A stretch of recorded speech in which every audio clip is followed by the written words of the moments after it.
biological diversity, we thought we'd use our wonderful big feet out in the bush, the elephants, as an example, extremely good example of how to get people to understand what biological diversity actually entails and what it is. We refer to them as the architects of the bush a lot of the time. Now, next to me here can immediately just be perceived as a fallen down sweet thorn tree, but if you really start inspecting the situation a bit closer, it's these big feet that actually creates the situation. Especially starting by pushing the sweet thorn over. They absolutely love getting to the roots having most of the nutrients inside the tree, a lot of moisture, a lot of nutrients. They keep on digging to get to these roots, especially during winter time when leaf matter gets a bit too little. As they do that, obviously it does create quite a big destruction on the tree, and a lot of times actually pushing the tree over completely. And if I really sneak my hand in here, this is one of the big purposes that elephants have with this pushing over of the acacia trees. It creates what we refer to as the elephant pantries, nice new growth. This then allows other animals access to that same food source as well.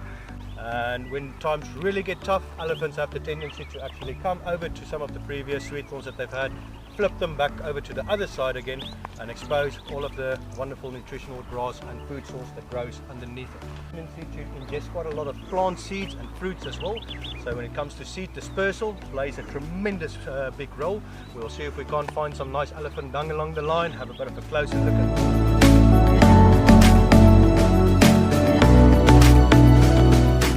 Nature has worked very well with us today, and here we have a perfect example of how intricately balanced everything is in an ecosystem.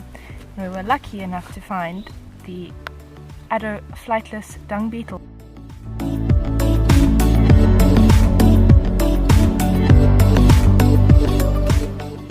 Whilst we're guiding, we at all costs try not to drive over any of the dung that we find on the road as much as possible, because if you were to break open this dung, you would be able to actually find insects that bury inside there and get their food and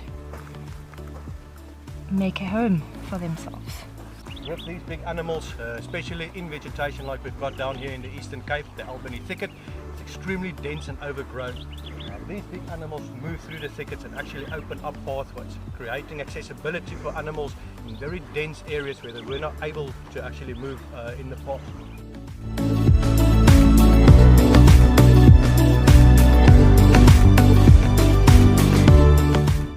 Now you can imagine if we had to remove just this one single link of elephants in nature, how many other animals will actually implicate one link actually detriments everything else around it.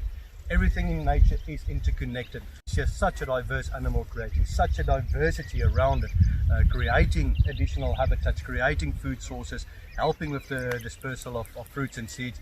So definitely one of the best examples to use when discussing biological diversity.